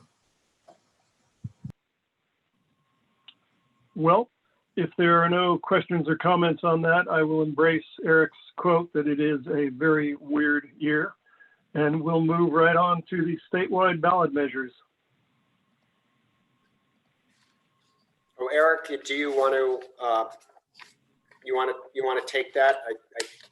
We had a discussion, and I think this is just for informational purpose right now. I don't think there was an expectation that we were going to delve into the individual ballot measures at this juncture. You want to take it? Yeah, exactly. We wanted to just make sure that the board knew that we were tracking the propositions. Not many of them really directly impact the district, but it is important to kind of know what's out there, and wanted to put them in a list so that if folks had questions about any of them, we could bring something perhaps back at the next board or a legislative committee meeting. But this was just intended to be kind of an overview of what's out there. And it's actually a surprising number of propositions, to be honest, for the weird year that we're having. So I'm not sure what the odds of many of these things moving forward are. These have all qualified? Is that what you're saying? Yep. This is, those are the qualified ballot measures for November. Quite a few. Wow. Huh. Well, any questions, comments? I would bet that at some point and before long, we'll be asked to either endorse or not some of these propositions, right? I would agree at some point. Yes. Okay, so we'll probably take a deeper dive maybe in September. It's getting close. But you're saying that essentially none of these are really all that significant to us, right? Well, I mean, there is the split roll measure, which would probably benefit the district. I understand from conversations at CSDA, it actually could hurt some other special districts, so they're neutral. And that's really the only one. I'm not versed well enough on Proposition 19 to explain the pros and cons for the district. My sense is it would be kind of, and then none of the others really have a fiscal impact on tax collection or, you know, on agencies that do the kind of work we do. So I really don't see that much in there that would be of a major impact to the park district. Okay, and you know, I think it's important not to dive into any of them unless they are of significance to us. Okay. Duly noted. Member Eccles. Yeah, I had a question about the schools and community proposition. So Eric was just saying that it could possibly benefit the park district. Have we done any analysis to dig into that a little bit and get a sense of whether it would or wouldn't, and if so, by how much? On Proposition 15. 15, yeah. We've asked finance to take a look at the numbers, and we can try to get those back to you and let you know. Okay, I think it would be interesting to know. It's obviously one of the hottest issues out there this year, so it's helpful to know if it helps us. Yeah, and I don't know how to read it in this kind of an election year. I mean, I don't know if it would. I don't know the likelihood of it passing. I mean, you know, businesses are out of business, and it's a very unpredictable year that way. Hi, Deborah. Hello. Hi, I just wanted to add to that. We are having our property tax consultants provide us with some information about that proposition to see what it would mean to the district. So we should have that information in September. Great, thank you. Okay, any other questions, comments on that? The statewide ballots. Well, I've been kicked off of the Zoom. Hearing none, let's move to federal legislation. Peter, welcome. Okay, so I'll welcome Peter, and I guess I'll start, and Peter can make comments should he wish. The first one is a pretty straightforward resolution to remove the deadline of the ratification of the Equal Rights Amendment. Obviously, that amendment was from the 70s, but what's prompted this is when the Virginia legislature flipped in the last election, they became the 38th state to actually ratify the Equal Rights Amendment. So if the deadline were to be removed, there is a possibility that the ERA would be approved. So this would just create that scenario to perhaps move forward. And the district is, you know, we have a commitment to diversity, equity, inclusion as an employer. So we just felt like it would be worth taking a support position. Excellent idea. I'm disconnected. I can hear you all, but I can't see you. So if anybody has any comments, please speak now. So you couldn't see our thumbs up, Dennis. Beverly and I were both giving the thumbs up. Yes, I fully agree. I mean, this is ridiculous that this has taken this long. So yes, we should lend our support to this bill. So that we can... Somehow I thought that would be, even without the visuals, I figured that would be it. So I'll accept that as a motion to forward that to the full board. And I'll try to get back on here. For some reason, I'm not. And a second by Member Lane, I'm hoping. Yes. Okay. If there's no further discussion, all in favor say aye, or let's have a roll call. Oh, Dennis, you can hold these until we're through. Oh, okay. I'm sorry. Yeah, we're going to do, okay, consent calendar. I'm still trying to get on, but okay. So great. So let's move to the next one. Okay. The next bill is the 21st Century Conservation Corps bill. This is similar to legislation that we considered earlier by Senator Ron Wyden of Oregon. It's a little bit toned down, or the dollar amounts have been reduced a little bit. I think in order probably to draw more support. But it's basically very similar in terms of advancing, conservation corps, provides funding for wildfire mitigation and for the Forest Service. And it also provides some funding for kind of like our concessionaires. So the companies that are working, that usually provide services on federal lands or are part of gateway communities, they're being hit economically. So this would provide some support for them. So it's very similar to the Wyden bill. It's just a little bit less money in a couple of the categories. And so we supported the Wyden bill earlier. I think this aligns also well with very much with what's going on right now in terms of, we just heard how popular youth employment is, and then obviously the wildfires that are seizing the state. So I don't know that we need to say too much more about it, but if anybody has any questions, or Peter, if you want to add anything. There is a lot of table setting going on right now with the hopes that if there is some additional legislation at the start of the new year related to infrastructure and stimulus, that this Conservation Corps could be a part of that package.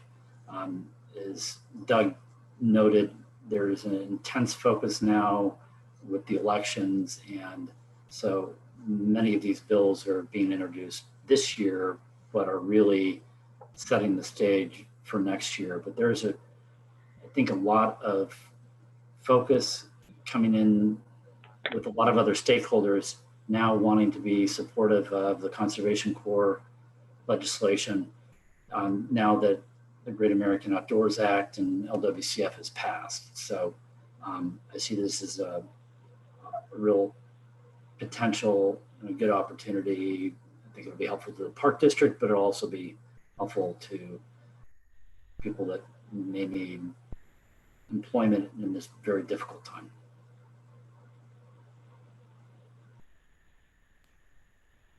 Yeah, I can't wait. This sounds like a wonderful, wonderful program, and I look forward to it. I hope it works sometime. Any other questions or comments?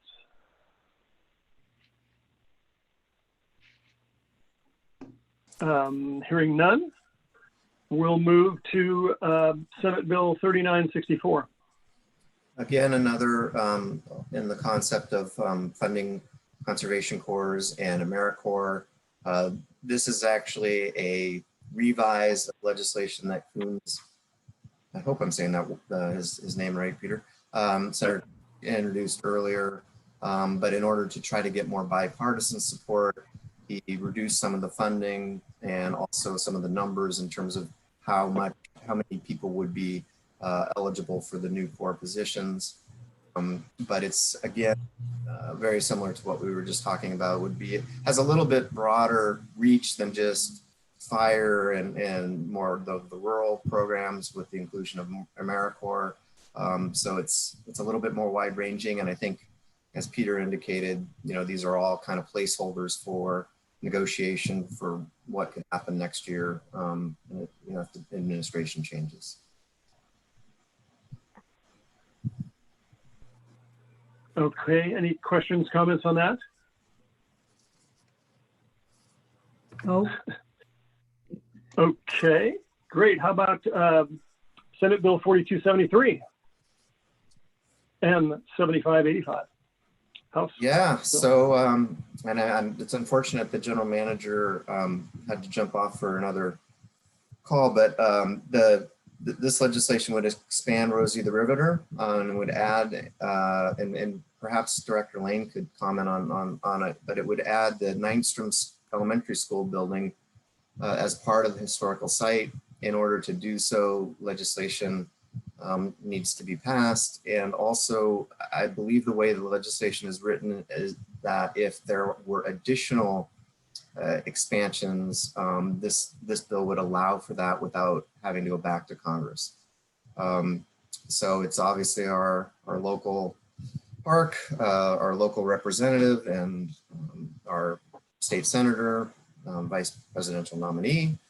So it would be totally appropriate, I believe, to support. And I don't know if Director Lane would want to comment on the history or not. I know what I wrote in the memo, but I don't know much beyond it. Oh, I don't really know more about it. Okay. Elizabeth, do you know anything on this? No, other than I'm a huge fan of Rosie the Riveter and the whole museum and exhibit, so I would be in support of this. I think it's great. Yeah. And I think there's a, I don't know where my voice is. It's probably the smoke. I think there are advantages in allowing a National Historic Site like this to expand without requiring special legislation. It does seem an undue burden to have to do that. So it's good. I agree. All right, so I am a big fan of Rosie's River also. So if there's no further discussion on that, we do have 4 bills which are recommended to pass on to the full board for support. And we can handle this as a consent type item. So would anyone like to move support for all 4 of these bills? So moved. I'll second. Have a motion. We have a motion by Member Eccles and a second by Member Lane. Is there any further discussion? Hearing none, Madam Clerk, would you call the roll? Director Beverly Lane. Aye. Director Elizabeth Eccles. Aye. Director and Chair Dennis Waspy. Aye. All right, those 4 bills will be forwarded to the full board. Thank you very much. Under other federal matters, the federal response to COVID-19 and the federal relief funding. Peter?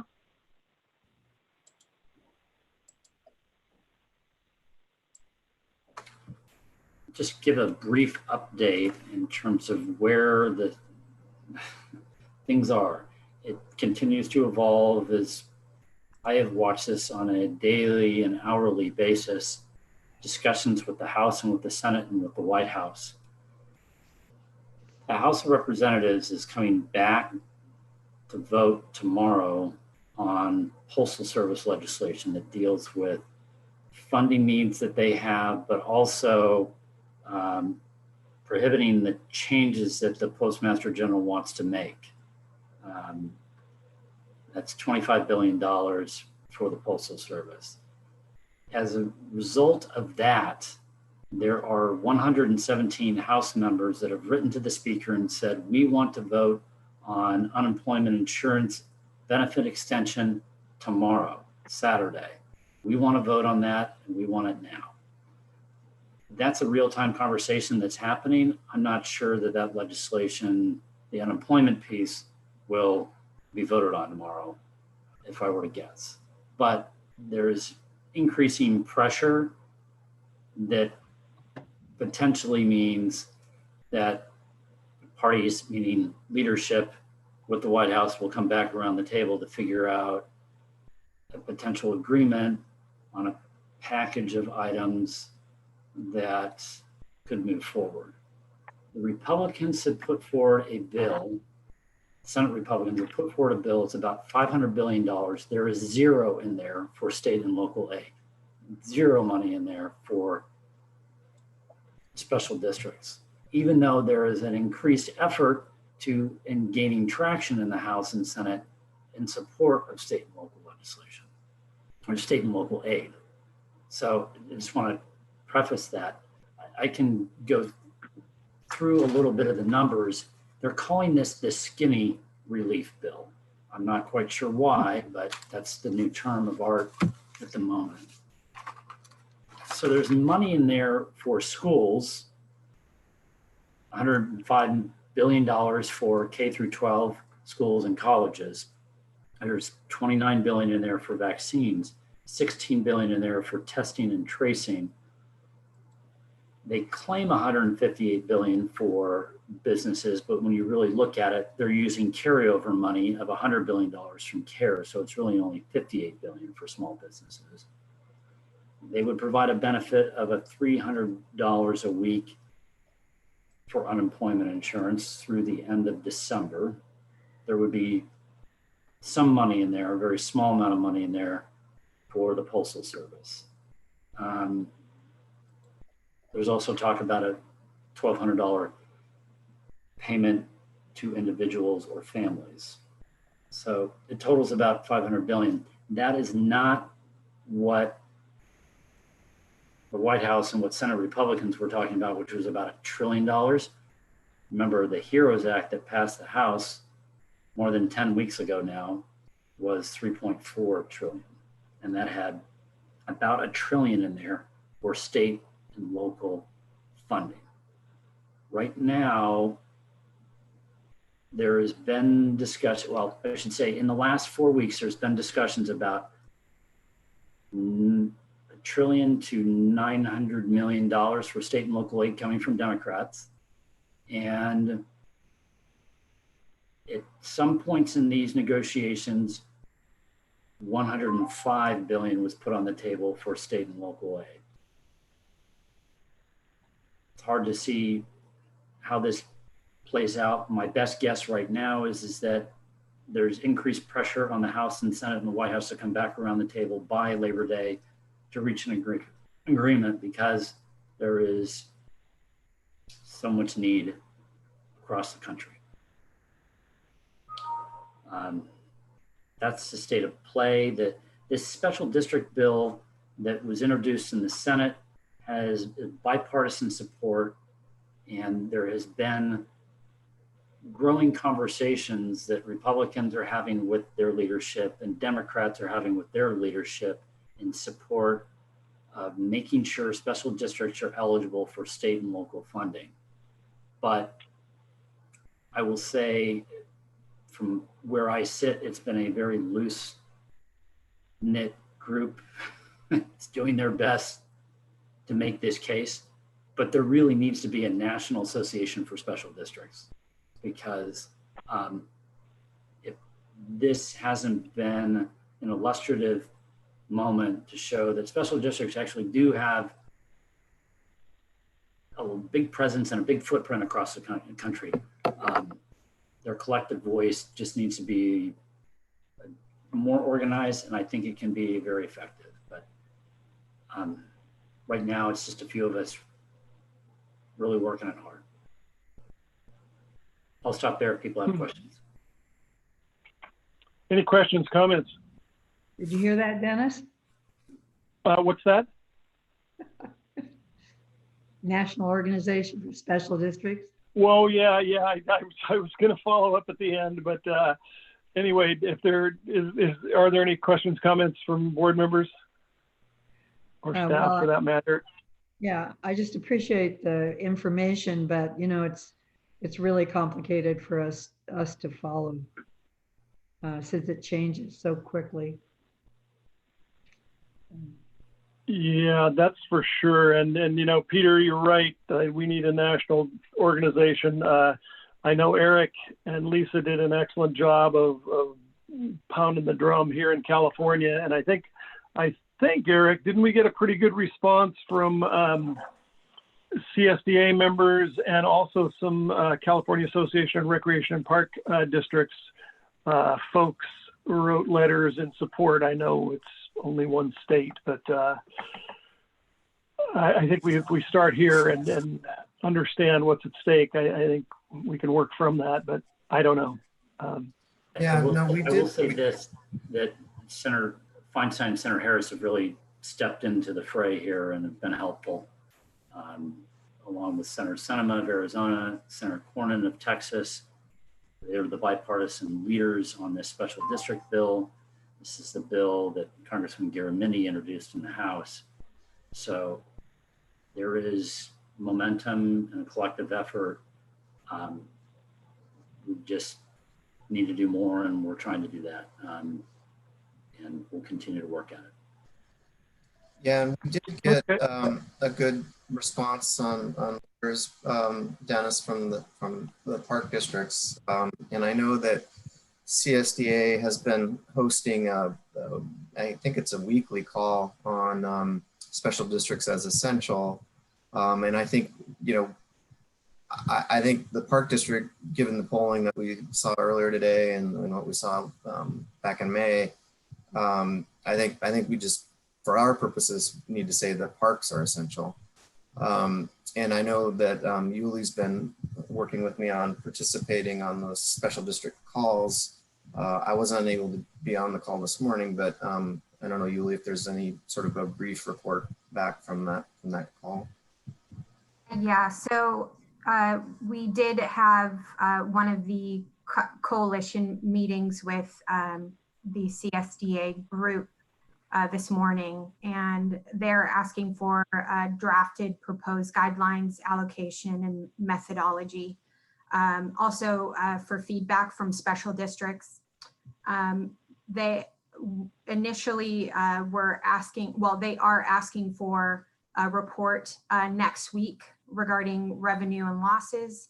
But the Park District is currently finishing up our 5-year property tax with Beacon Economics. So we will probably have to wait until September to provide that report. Okay, well, so Peter, I'm not sure how you want to go from here. If there are no other comments, our next item is the update of Senator Sinema's and Congress member Garamendi's bills asking that special districts be qualify for this coronavirus relief fund. Did you want to, I mean, you pretty much filled us in on it. Is there anything else you'd like to say on that? I don't think so. I know that we've done individual outreach. Eric and Robert and the board at various times have had communications with the delegation, continuing to make the case with them, and then also urging them to have conversations with leadership, because this is a real-time conversation about this emergency relief bill, and just continuing to be present and in front of them that this is important. So I don't have any more updates on the legislation. We'll continue to, Okay, well, I know we've worked really hard, and I know that we've got our senators on board and 5 of our 6 congressional delegation. Where's my Congress member on this? He looks like he's absent. Well, I will say, Dennis, that I did send him a text because, as you recall, he provided a cell phone number, and I actually got a response that said he would support it in the relief package. So I don't know why he's not on the bill, but he indicated support for funding for special districts to be eligible for local assistance funding if a package moves through. But we should continue to try to get him to co-sponsor the bill, and I really don't know why he hasn't yet. Okay, well, thing on this that I would just add quickly is that we just had the Democratic Party convention. The Republican convention is next week, so the attention to legislation other than the post office bill that Peter mentioned and the unemployment benefits, there won't be a lot of activity until after Labor Day probably. And then it's a pretty tight window before the election. So I don't know. I mean, I just saw today that California is going to try for the $300 employment extension that was part of the executive order. But my understanding from conversations with Peter and my own personal read of it is those executive orders aren't really worth the paper that they're written on, and they will be contested. So it's going to be very impactful for people who were receiving those $600 unemployment checks if this continues to not get resolved until, if nothing happens before the election, the economic situation is going to be very dramatic for a lot of people and for the whole country. agree. Okay, any further questions, comments on that? Hearing none, well, okay, I hope at this point in the meeting, the cake and balloons have arrived at your individual homes, and we'll move right into the celebration of the Land and Water Conservation Fund and the Great American Outdoors Act. Dennis, not to damper that too much, but I don't think you could see it, but Peter was about to comment on the. I was. Oh, gonna, pardon me, Peter. No, it's know, okay. I've I was ready to jump to the next topic.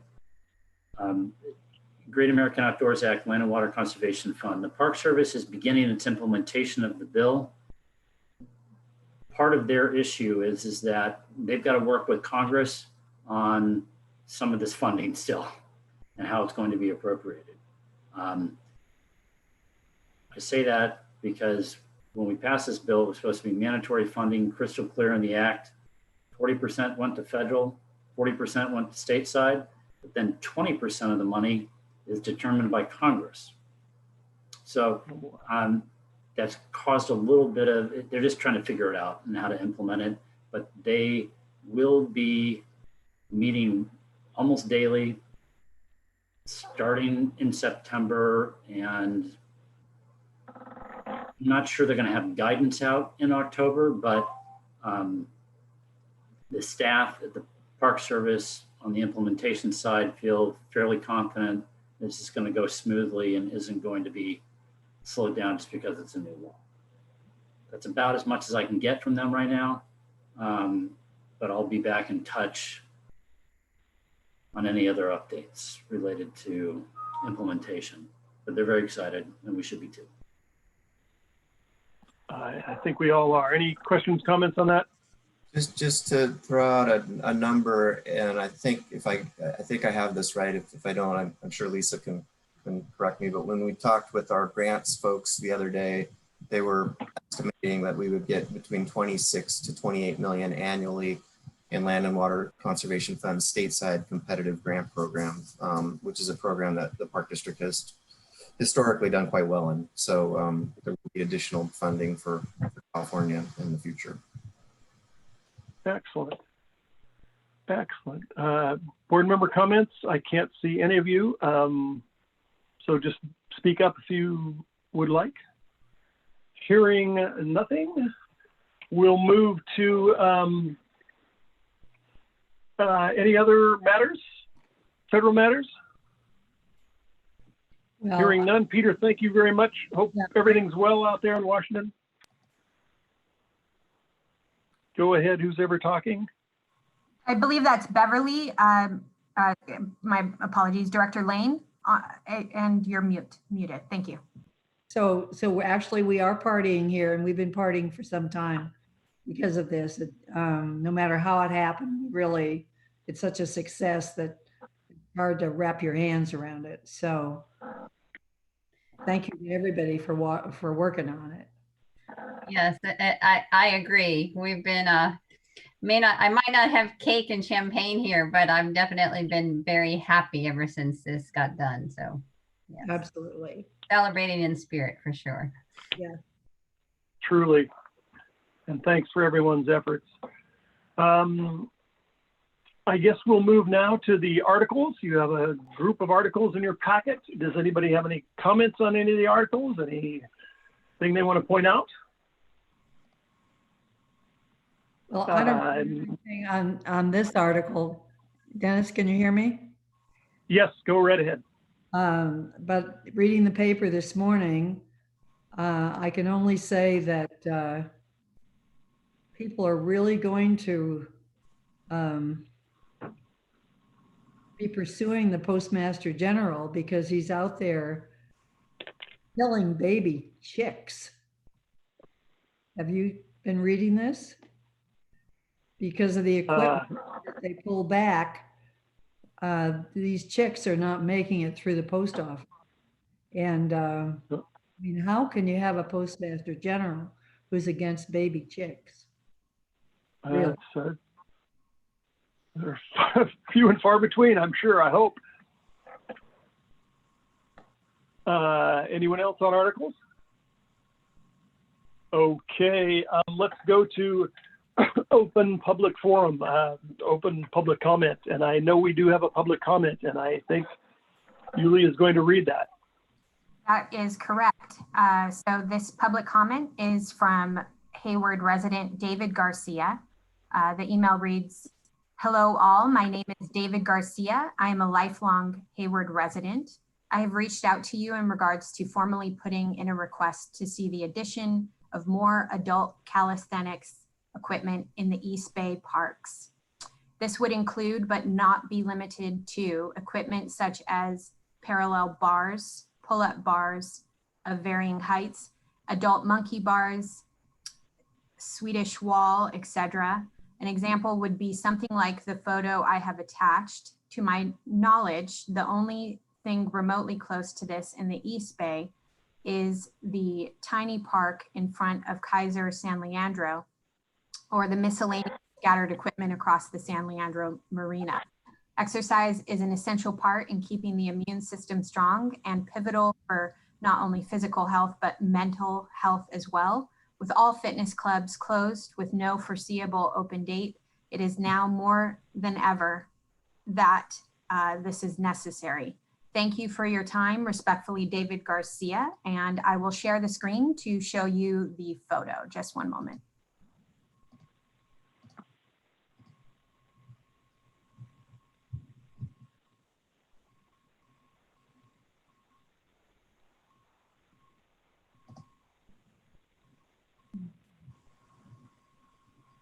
And I will hand it over to Chair Dennis Waspy. Okay, I've been blown. Oh, I'm back. I get blown off and come back on the screen. I didn't see the photos, but I think I like Mr. Garcia's ideas. I don't know that they should have come to the legislative committee, but surely I think he lives in Hayward, which that's in Ward 3. So if you'll forward me his email, I will get back to him, and I'd love to talk to him about that. Thank you. Okay, any other public comments? We get anything in the email or anything? We do not have any other public comments. Okay, we'll move right now to board comments. Any board members have a comment? And I can't see you, so I take the silence as nothing. So I think we've completed our everything. Anything for the good of the order from anyone? Elizabeth, did you have something? You unmuted. No, I was just getting ready, but no, I'm good. Thank you. Thank you everybody for all of the good information and the progress on the bills, and yeah, stay safe. Yeah, and I would echo that. Thank you for great presentations today. I apologize. I have to work with Sydney, I guess, or Andrew. I keep getting blown off and then come back on, and blown off and come back on. And so we'll work it out. As Erica said, with all the weirdness, we still have the Land and Water Conservation Fund coming through. So I'm very happy about that. Have a wonderful weekend. Let's hope there's no more fires, and we are adjourned. Thank you.